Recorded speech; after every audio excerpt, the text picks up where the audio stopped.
ucapkan kepada Bapak Kepala Sekolah dan juga rekan-rekan sejawat yang telah hadir pada hari ini dalam acara pendampingan individu 2. Baik, untuk adapun agenda kita hari ini yang pertama pembukaan yang insya Allah akan dibuka oleh Bapak Kepala Sekolah, kemudian sambutan juga dari Bapak Kepala Sekolah dan juga Ibu Samsidah sebagai pengajar praktik.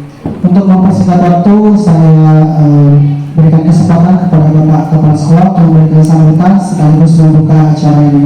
Kepada Bapak disilakan. Assalamualaikum warahmatullahi wabarakatuh. Ya.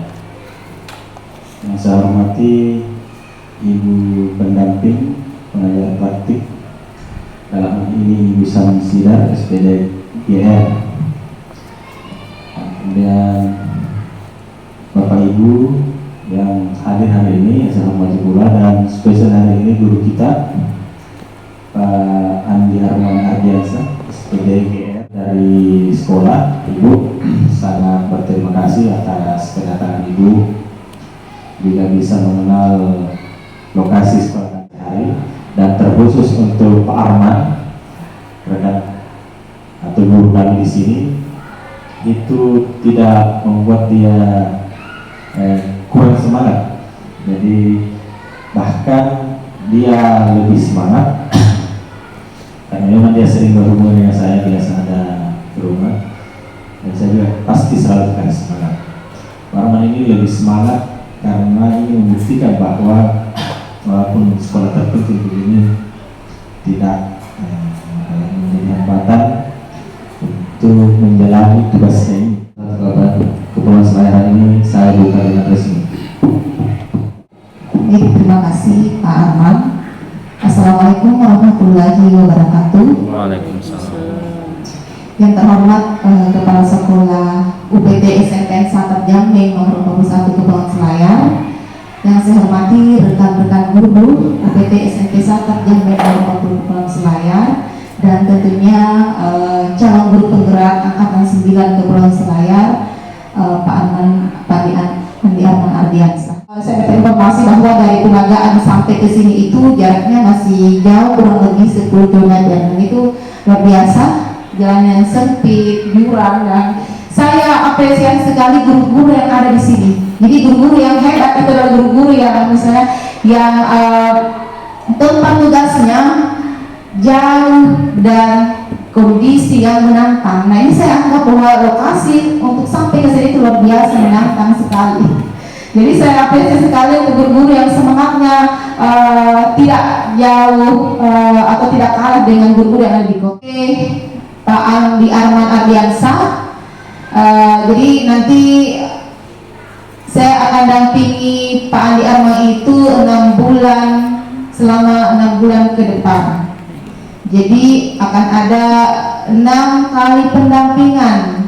Jadi ini adalah pendampingan yang saya harap untuk kedepannya, karena ada lagi angkatan 11 di Pak Kepala, saya harap guru-gurunya bisa mendaftar angkatan 11. Dari saya untuk sambutan seperti itu, selanjutnya saya serahkan kepada Pak Andi Arman untuk mempresentasikan apa yang akan dilaksanakan pada hari ini. Sekian, assalamualaikum warahmatullahi wabarakatuh. Baik, visi dari UPT SMP Satar Jambe nomor 21 Kepulauan Selayar, terwujudnya peserta didik yang berprestasi, berkarakter, berbudaya, dan religius. Nah, selanjutnya, apakah visi sekolah kita sudah sesuai dengan impian kita dan murid-murid kita? Nah, dalam merumuskan visi sekolah itu, kita bisa menyesuaikan karakter dari murid-murid kita. Mau seperti apa murid-murid kita ke depannya, bagaimana impian kita kepada murid kita di masa depan, seperti apa murid yang kita harapkan ke depannya. Nah, visi di sini adalah salah satu tujuannya adalah untuk mencapai perubahan yang lebih baik dari kondisi sekarang. Visi dapat membantu melihat kondisi saat ini sebagai garis start dan membayangkan garis finish seperti apa yang ingin kita capai. Ini bagaikan seorang pelari yang perlu mengetahui garis start dan garis finish sebelum ia benar-benar melintasi jalur tersebut. Nah, jadi sebelum kita merumuskan visi, kita harus tahu dulu apa itu visi. Visi itu adalah cita-cita kita ke depannya seperti apa. Cita-cita kita, harapan kita ke depannya untuk sekolah kita seperti apa. Murid-murid yang kita harapkan seperti apa. Lanjut. Untuk mewujudkan visi sekolah, impian dan melakukan perubahan, maka perlu adanya pendekatan atau paradigma yang dipakai sebagai alat untuk mencapai tujuan. Jadi ada satu paradigma atau metode yang digunakan dalam merumuskan visi, yang namanya itu adalah inquiry apresiatif atau pendekatan IA. Menurut Cooper Rider and Whitney tahun 2005 itu ada inquiry apresiatif itu adalah suatu landasan berpikir yang berfokus pada upaya kolaboratif untuk menemukan hal positif dalam diri seseorang, dalam suatu organisasi dan dunia sekitarnya, baik di masa lalu, masa kini maupun masa depan. Jadi intinya di sini Pak Bu, inquiry apresiatif ini adalah kita mengidentifikasi hal-hal yang baik yang telah ada di sekolah dan mencari cara mempertahankan dan meningkatkannya. Nah, dalam metode inquiry apresiatif ini ada yang dinamakan Bagja. Jadi ada 5 tahapan dalam membuat visi itu dengan menggunakan metode Bagja. Yang pertama adalah buat pertanyaan, kedua kita ambil pelajaran, ketiga gali mimpi, keempat jabarkan rencana, dan yang terakhir atur eksekusi. Untuk yang buat pertanyaan utama itu berisi tentang pertanyaan-pertanyaan untuk menentukan arah penelusuran. Jadi pertanyaan-pertanyaan yang untuk menentukan arah penelusuran. Dan yang kedua ambil pelajaran. Di sini bagaimana untuk memandu bagaimana pengalaman positif dari individu, kelompok atau komunitas lain yang nantinya akan kita jadikan sebagai pembelajaran. Kemudian tahapan yang ketiga yaitu gali mimpi, berupa narasi keadaan ideal jika prakarsa perubahan telah terwujud.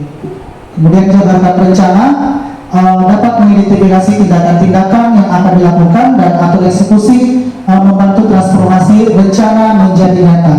Itu tahapan-tahapan Bagja dalam merumuskan visi sekolah. Baik Bapak Ibu, ini adalah visi guru penggerak, visi saya sendiri. Jadi tujuannya di sini kita tidak harus mengganti visi yang sudah ada di sekolah, tapi bagaimana kita bisa menambahkan atau memperbaiki visi yang sudah ada.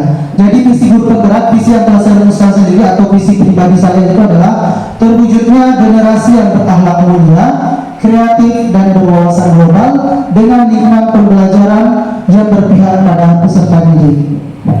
Jadi ada tiga nilai yang saya masukkan di visi saya di sini, yaitu berakhlak mulia, kreatif dan berwawasan global. Jadi itu adalah impian saya kepada murid-murid saya ke depannya, bagaimana dia bisa memiliki akhlak yang mulia, kreatif dan wawasan global. Kemudian setelah kita merumuskan visi guru penggerak, selanjutnya kita akan membuat prakarsa perubahannya. Nah, prakarsa perubahan ini saya buat adalah meningkatkan kreativitas dan motivasi belajar peserta didik melalui pembelajaran inovatif. Dan alhamdulillah kemarin sudah saya sudah laksanakan pembelajaran inovatif di kelas 3 dengan menggunakan metode inovatif yaitu belajar di luar kelas, kemudian menggunakan teknologi sederhana berupa kamus offline untuk mencari kosakata karena kita di sini terkendala jaringan. Jadi saya menggunakan bagaimana saya berpikir secara kreatif bagaimana bisa mengantisipasi masalah tersebut, yaitu dengan menggunakan kamus offline. Itu salah satu teknologi sederhana yang saya gunakan. Kemudian untuk kreatifnya di sini saya meminta peserta didik untuk menelusuri sekolah dan menggambarkan suasana sekolahnya, sekolah yang atau tempat yang menurutnya paling bagus. Itu yang saya aksinya telah saya lakukan. Nah, untuk tahapan Bagjanya dari visi yang telah saya rumuskan di sini, yang pertama adalah buat pertanyaan utama. Nah, pertanyaan utama itu bagaimana cara meningkatkan kreativitas dan motivasi belajar peserta didik melalui pembelajaran inovatif. Nah, ada pun tindakan atau penyelidikannya itu melakukan diskusi dengan kepala sekolah dan rekan sejawat, mencari referensi dan praktik baik dengan cara meningkatkan kreativitas dan motivasi belajar peserta didik melalui pembelajaran inovatif dan mencari tahu karakter peserta didik berdasarkan asesmen diagnostik. Tahapan yang kedua yaitu ambil pelajaran.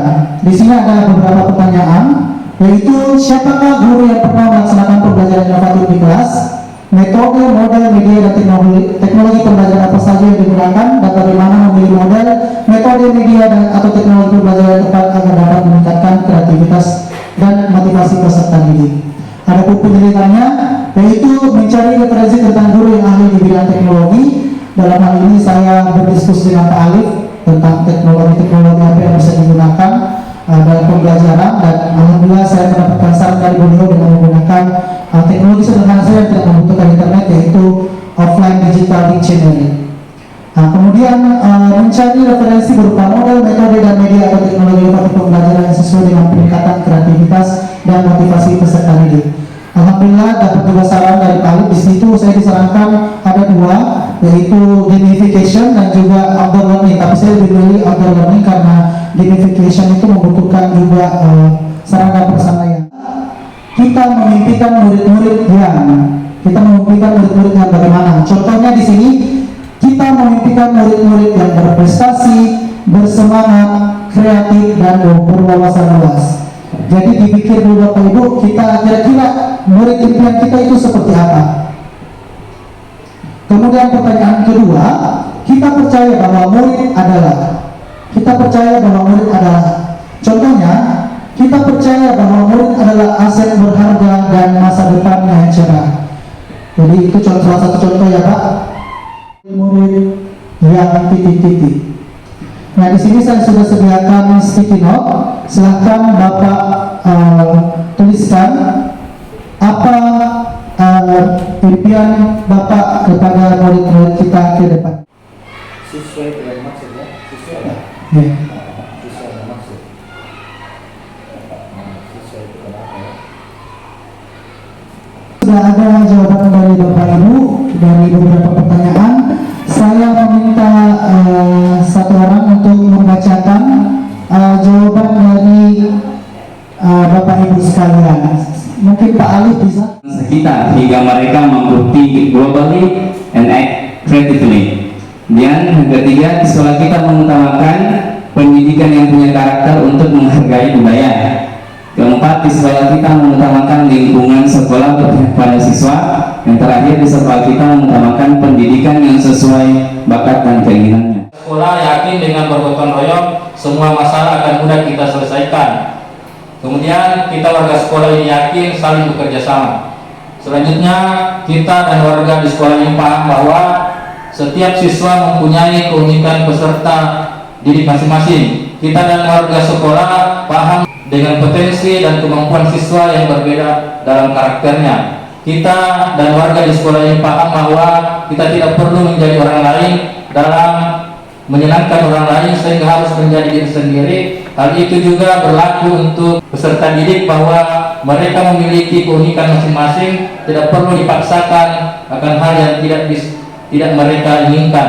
Kita dan warga sekolah paham bahwa kita saling berbeda. Kemudian kita paham bahwa semua berhak mewujudkan mimpi untuk kesejahteraan keluarga di masa depan. Terima kasih. Terima kasih Bapak Ibu atas jawabannya, luar biasa sekali jawabannya.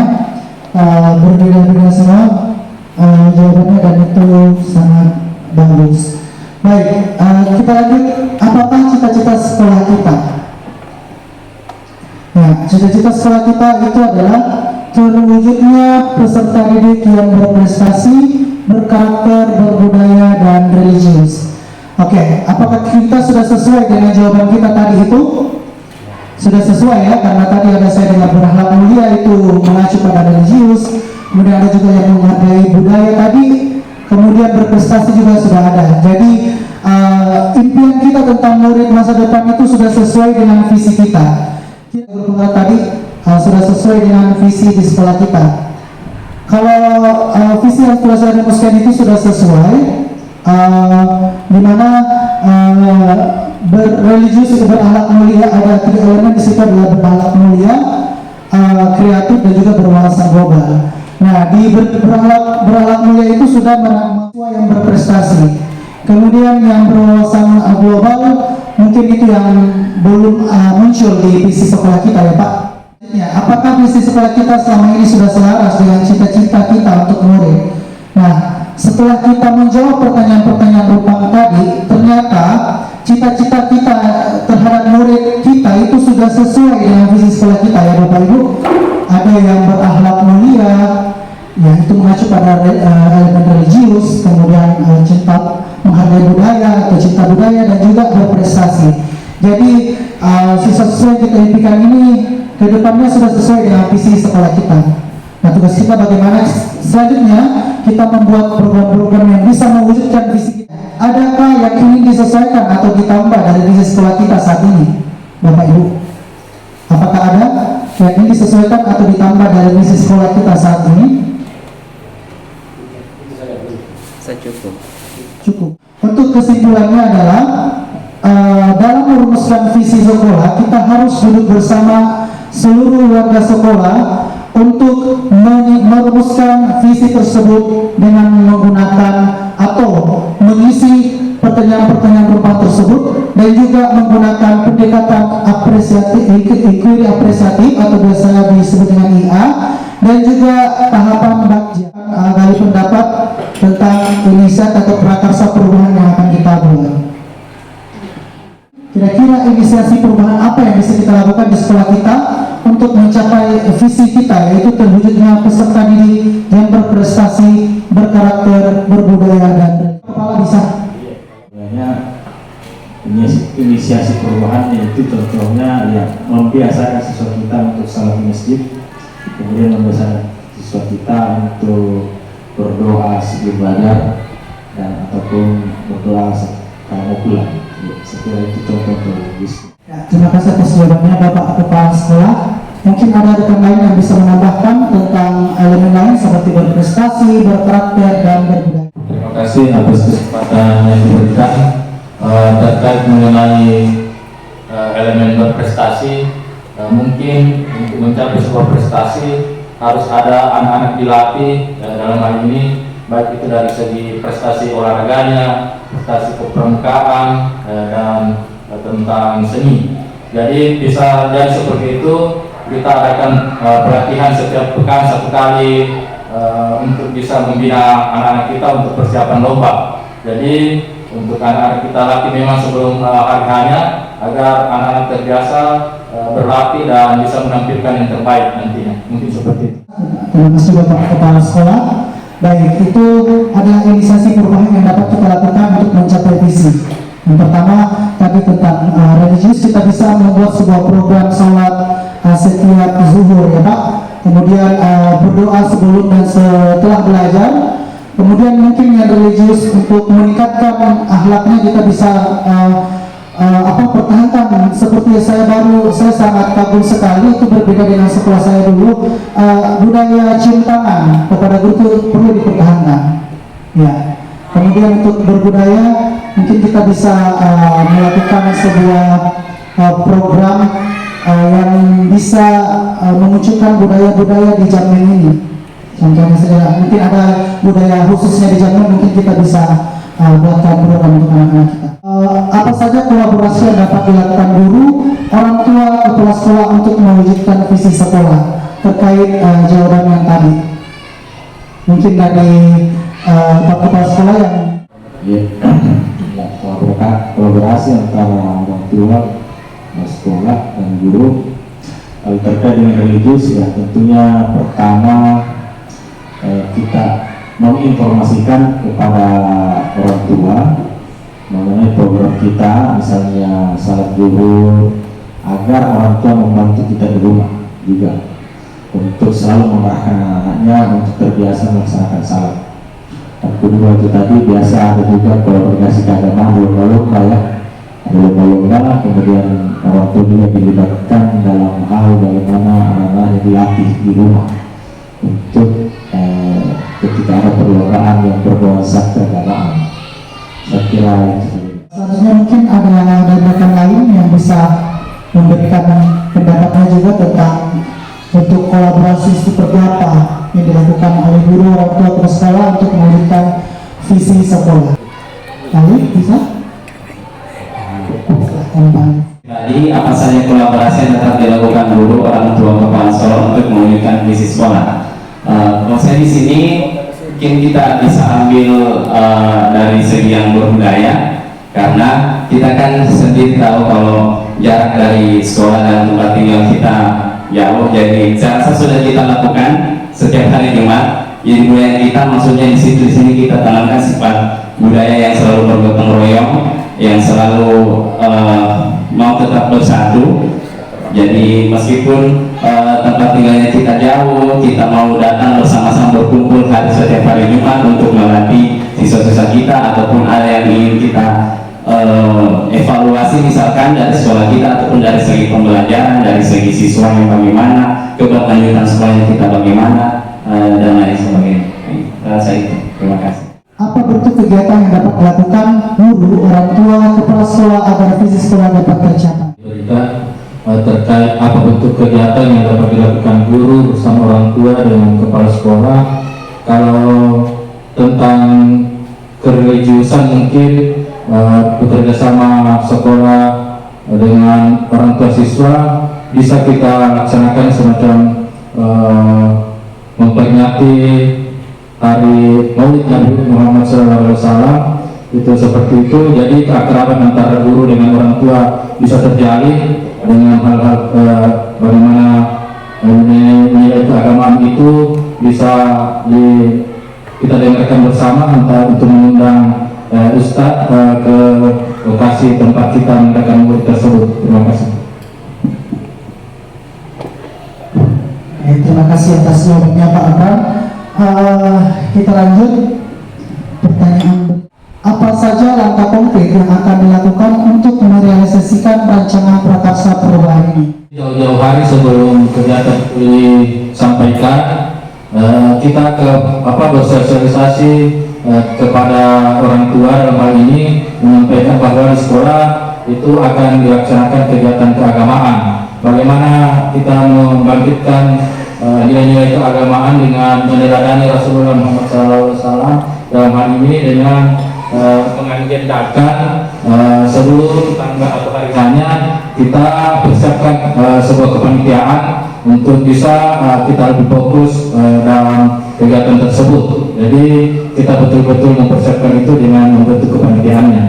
Terakhir dari rangkaian kegiatan kita dan juga sekaligus penutup dari rangkaian acara kita hari ini, pendampingan kedua, dan alhamdulillah kita sudah melaksanakan dan sedikit tercerahkan ya Bapak Ibu bagaimana cara merumuskan visi dan prakarsa perubahan tentang visi sekolah yang seperti apa yang kita impikan.